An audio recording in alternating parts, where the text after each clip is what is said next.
ಇಂದು ಮೇ 16, 2025. ಇದೀಗ ಸಂಪೂರ್ಣ ಶಾಂತತೆಯೊಂದಿಗೆ ಈ ದೈವಿಕ ನಿಶ್ಚಯಗಳನ್ನು ಮನಸ್ಸಿನಲ್ಲಿ ಪುನಃಪಠಿಸೋಣ. ನಾನು ಶುದ್ಧ ಆತ್ಮ, ನನ್ನ ಸ್ವಭಾವ ಶಾಂತಿ ಮತ್ತು ಶಕ್ತಿಯಿಂದ ತುಂಬಿದೆ. ಶಿವ ತಂದೆಯ ಪ್ರೀತಿ ನನ್ನ ಮನಸ್ಸು ಮತ್ತು ಹೃದಯವನ್ನು ಸಂಪೂರ್ಣವಾಗಿ ಶುದ್ಧಗೊಳಿಸುತ್ತಿದೆ.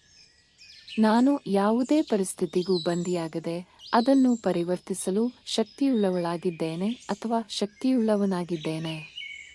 ನನ್ನ ನಿರ್ಧಾರಗಳು ಶಿವ ತಂದೆಯ ಮಾರ್ಗದರ್ಶನದಿಂದ ಸ್ಪಷ್ಟವಾಗುತ್ತವೆ.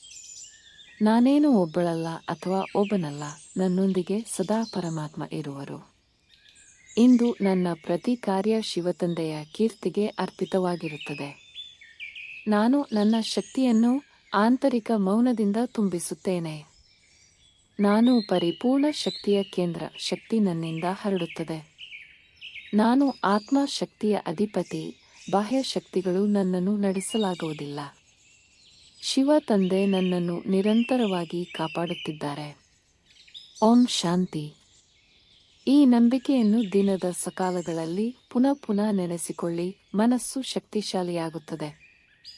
ನಿಮ್ಮ ಜೀವನದಲ್ಲಿ ಶಿವ ತಂದೆಯ ಶಕ್ತಿ ಹಾಗೂ ಪ್ರೇಮ ಸದಾ ಹರಿಯಲಿ.